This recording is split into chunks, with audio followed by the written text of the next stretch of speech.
അനീഷ, നമ്മളിപ്പോൾ ദൃശ്യങ്ങൾ കാണുന്നത് NSG കമാൻഡോസ് ഇവിടേക്ക് എത്തിയിരിക്കുകയാണ്. ഈ പ്രദേശത്തിന് ചുമതല ഇന്നലെ തന്നെ NSG കമാൻഡോസിനെ ഏൽപ്പിച്ചിരിക്കുകയാണ്. അല്പസമയം മുൻപാണ് ഒരു വാഹനത്തിൽ NSG ഉദ്യോഗസ്ഥരടക്കം എത്തിയത്. അതിനുശേഷമാണ് NSG കമാൻഡോസ് അടക്കം ഇവിടേക്ക് എത്തിയിരിക്കുന്നത്. ഈ അന്വേഷണ ചുമതലയുടെ ഭാഗമായിട്ട് തന്നെ ഇവരിവിടെ തുടരുകയാണ്. നമുക്കറിയാവുന്നതുപോലെ ഈ CCTV കേന്ദ്രീകരിച്ചുള്ള പ്രധാനപ്പെട്ട അന്വേഷണമാണ് ഇപ്പോൾ പുരോഗമിച്ചുകൊണ്ടിരിക്കുന്നത്. അതിൽ കൂടുതൽ വ്യക്തത വരേണ്ടതായിട്ടുണ്ട്. ഈ വാഹനങ്ങൾ എവിടെ നിന്ന് എത്തി എന്നുള്ളതിലടക്കം കൂടുതൽ തെളിവുകളടക്കം ലഭിക്കേണ്ടതായിട്ടുണ്ട്. രാവിലെ തന്നെ ഇവിടെ ഫോറൻസിക് വിദഗ്ധരടക്കം എത്തിയിരുന്നു. അവരിപ്പോൾ ഈ സംഭവ സ്ഥലത്തേക്ക് ക്രൈം സീനിലേക്ക് പോയിരിക്കുകയാണ്. സ്ഫോടനമുണ്ടായ സ്ഥലത്തേക്ക് പോയിരിക്കുകയാണ്. ഈ അപകടമുണ്ടായ അല്ലെങ്കിൽ സ്ഫോടനമുണ്ടായ സ്ഥലത്ത് കൂടുതൽ തെളിവുകൾ ഇന്നും ശേഖരിക്കേണ്ടതായിട്ടുണ്ട്. ഇന്നലെ രാത്രി സ്ഫോടനമുണ്ടായി 12 മണിക്കൂർ ഇപ്പോൾ പിന്നിടുമ്പോൾ കൂടുതൽ തെളിവുകൾ ലഭിക്കേണ്ടതായിട്ടുണ്ട്. അത് കേന്ദ്രീകരിച്ചുള്ള അന്വേഷണമാണ് ഇപ്പോൾ നിലവിൽ പുരോഗമിച്ചുകൊണ്ടിരിക്കുന്നത്. എന്തായാലും ഈ CCTV-യിലൂടെയാണ് കൂടുതൽ വിവരങ്ങൾ ലഭിക്കേണ്ടത്. ഇവർ എവിടെ നിന്നാണ് ഈ വാഹനം ഇവിടേക്ക് എത്തിച്ചത്, അതോടൊപ്പം തന്നെ ഈ വാഹനത്തിൽ ഉണ്ടായിരുന്ന എത്ര പേരാണ്, അതോടൊപ്പം ഇവർ മറ്റെവിടെങ്കിലേക്കും ഈ വാഹനം നീക്കാൻ വേണ്ടിയുള്ള ഒരു ആഗ്രഹത്തോടു കൂടിയാണോ ഈ വാഹനം ഇവിടെ പാർക്ക് ചെയ്തത്, എത്ര മണിക്കൂറോളം ഈ വാഹനം ഇവിടെ ചെങ്കോട്ട പരിസരത്ത് പാർക്കിങ്ങിൽ പാർക്ക് ചെയ്തു എന്നുള്ളതിലടക്കം കൂടുതൽ വ്യക്തത വരുത്തേണ്ടത് അന്വേഷണ സംഘങ്ങൾ തന്നെയാണ്. നമ്മളിപ്പോൾ ഈ രാവിലെ വരുമ്പോൾ മാധ്യമ പ്രവർത്തകർ മാത്രമായിരുന്നു ഇവിടെ. ഇപ്പോൾ കൂടുതൽ അന്വേഷണ ഉദ്യോഗസ്ഥരും അന്വേഷണ സംഘങ്ങളും ഒക്കെ എത്തിയിരിക്കുകയാണ്. അവർ പല സാധന സാമഗ്രികളുമൊക്കെ ആയിട്ട് അന്വേഷണ ഉദ്യോഗസ്ഥർ എത്തിയിരിക്കും. ഇപ്പോൾ നമ്മൾ ഈ ദൃശ്യങ്ങൾ കാണുന്ന NSGയുടെ അന്വേഷണ സംഘം അവരിപ്പോൾ ഇവിടേക്ക് എത്തുകയാണ്. അതായത് നമ്മളിപ്പോൾ ഈ ദൃശ്യങ്ങൾ കാണുന്ന ആ ഒരു വെള്ള തുണി ഇട്ടിരിക്കുന്ന ഭാഗം, അവിടെ ഈ ഉദ്യോഗസ്ഥരൊക്കെയും എഴുതി സൈൻ ചെയ്തിട്ട് ശേഷമാണ് ഉള്ളിലേക്ക് പ്രവേശിക്കേണ്ടത്.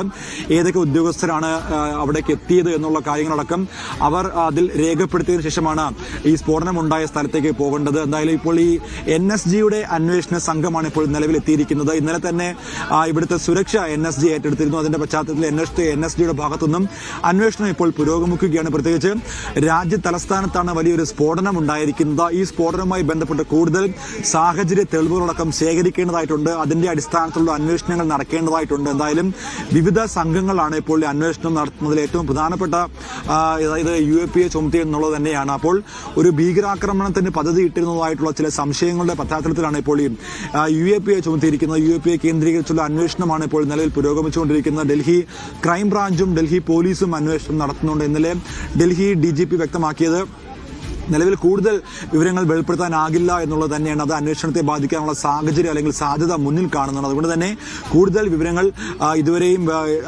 മാധ്യമങ്ങൾക്കോ അല്ലെങ്കിൽ ജനങ്ങൾക്കോ പുറത്തുവിട്ടിട്ടില്ല. അത് അല്പസമയത്തിനകം ചില വിവരങ്ങൾ അല്ലെങ്കിൽ വൃത്തങ്ങളിൽ നിന്നുള്ള ചില വിവരങ്ങൾ ലഭിക്കുമെന്നാണ് ഇപ്പോൾ നമ്മൾ പ്രതീക്ഷിക്കുന്നത്. എന്തായാലും രാജ്യത്തെ നടുക്കിയ ഒരു സംഭവമാണ് പുൽവാമ ഭീകരാക്രമണത്തിന് ശേഷം, ഒപ്പം തന്നെ പഹൽഗാം ആക്രമണത്തിന് ശേഷം രാജ്യത്തുണ്ടായ ഏറ്റവും വലിയൊരു സ്ഫോടനം തന്നെയാണ് ഉണ്ടായിരിക്കുന്നത്. പ്രത്യേകിച്ച് കുറച്ച് നാളുകൾക്ക് ശേഷമാണ് രാജ്യത്ത് നടക്കുന്ന ഒരു സ്ഫോടനം ഉണ്ടായിരിക്കുന്നത്. ഈ സ്ഫോടനത്തിൽ രാഷ്ട്രീയ നേതാക്കളൊക്കെ അങ്കലാപ്പ് ഇന്നലെ തന്നെ രേഖപ്പെടുത്തിയിരുന്നു. പ്രധാനമന്ത്രി നരേന്ദ്രമോദി, ലോക്സഭാ പ്രതിപക്ഷ നേതാവ് രാഹുൽ ഗാന്ധി, പ്രിയങ്ക ഗാന്ധി, കോൺഗ്രസ് അധ്യക്ഷൻ മല്ലികാർജ്ജുൻ ഖാർഗെ അടക്കമുള്ള നേതാക്കൾ അനുശോചനം രേഖപ്പെടുത്തിയിരുന്നു. രാഷ്ട്രപതി അടക്കമുള്ള ഇന്ത്യയിലെ പ്രമുഖരായിട്ടുള്ള എല്ലാവരും തന്നെ അനുശോചനം രേഖപ്പെടുത്തിയിരുന്നു. കൂടുതൽ മരണസംഖ്യ വരാനുള്ള സാധ്യത ഇപ്പോൾ മുന്നിൽ കാണുന്നുണ്ട്. 8 പേരുടെ മരണമാണ് ഇപ്പോൾ ഔദ്യോഗികമായി സർക്കാർ വൃത്തങ്ങൾ പുറത്തുവിട്ടിരിക്കുന്നത്. നമ്മളിപ്പോൾ ഈ ദൃശ്യങ്ങൾ കാണുന്നത് ഈ ദൃശ്യങ്ങളിലേക്ക് തന്നെ പോകാൻ തോന്നുന്നു. അതായത് NSGയുടെ കമാൻഡോസും അതോടൊപ്പം തന്നെ അന്വേഷണ ഉദ്യോഗസ്ഥരും ഈ ക്രൈം സീനിലേക്ക് സ്ഫോടനം ഉണ്ടായ സ്ഥലത്തേക്ക് എത്തുകയാണ്. അവരുടെ പക്കൽ ചില ഉപകരണങ്ങൾ അന്വേഷണത്തിന് അല്ലെങ്കിൽ ഇതുമായി ബന്ധപ്പെട്ടുള്ള പരിശോധനയ്ക്ക് വേണ്ടിയുള്ള ചില ഉപകരണങ്ങളുണ്ട്. എന്തായാലും അവരും പരിശോധനയ്ക്കായി എത്തിയിട്ടുണ്ട്. ഈ സ്ഫോടനമുണ്ടായ സ്ഥലത്തുള്ള മറ്റു വാഹനങ്ങളും ഇപ്പോൾ അവിടെ തന്നെ നിർത്തിയിട്ടിരിക്കുകയാണ്. ആ വാഹനങ്ങളൊന്നും ഇതുവരെ എടുത്തിട്ടില്ല. ഈ വാഹനങ്ങളൊക്കെ ഇവിടെ എങ്ങനെ എത്തി എന്നുള്ളതിലും കൂടുതൽ വ്യക്തത വരുത്തേണ്ടതായിട്ടുണ്ട്. അത് കേന്ദ്രീകരിച്ചുള്ള അന്വേഷണമാണ് ഇപ്പോൾ നടന്നുകൊണ്ടിരിക്കുന്നത്. എന്തായാലും വലിയ ഒരു സംഭവം തന്നെ അല്ലെങ്കിൽ വലിയ ഒരു സ്ഫോടനം തന്നെയാണ്, രാജ്യത്തെ നടുക്കിയ ഒരു സ്ഫോടനം തന്നെയാണ് ഉണ്ടായത്. അതിൽ കൂടുതൽ വ്യക്തത ഇനിയും വരുത്തേണ്ടതായിട്ടുണ്ട്. ഇന്നലെ ഉയർന്ന ചില ചോദ്യങ്ങൾക്കുള്ള ചില ചെറിയ ഉത്തരങ്ങൾ മാത്രമാണ് നിലവിൽ നമുക്ക് ലഭിച്ചിരിക്കുന്നത്. ഒരു ഭീകരാക്രമണത്തിന് പദ്ധതി ഇട്ടിരുന്നത് അല്ലെങ്കിൽ ഈ മാർക്കറ്റിനുള്ളിലേക്ക് വാഹനം ഓടിച്ചു കയറ്റാൻ വേണ്ടിയുള്ള ശ്രമം ഉണ്ടായിരുന്നതായിട്ടുള്ള ചില വിവരങ്ങൾ ലഭിച്ചിരുന്നു. അതുമായി ബന്ധപ്പെട്ട് കൂടുതൽ വ്യക്തത വരുത്തേണ്ടത് അന്വേഷണ സംഘങ്ങൾ തന്നെയാണ്. അവർ വരും മണിക്കൂറിൽ കൂടുതൽ വ്യക്തത വരുത്തുമെന്നാണ് ഇപ്പോൾ നമ്മൾ പ്രതീക്ഷിക്കുന്നത്. അനീഷ.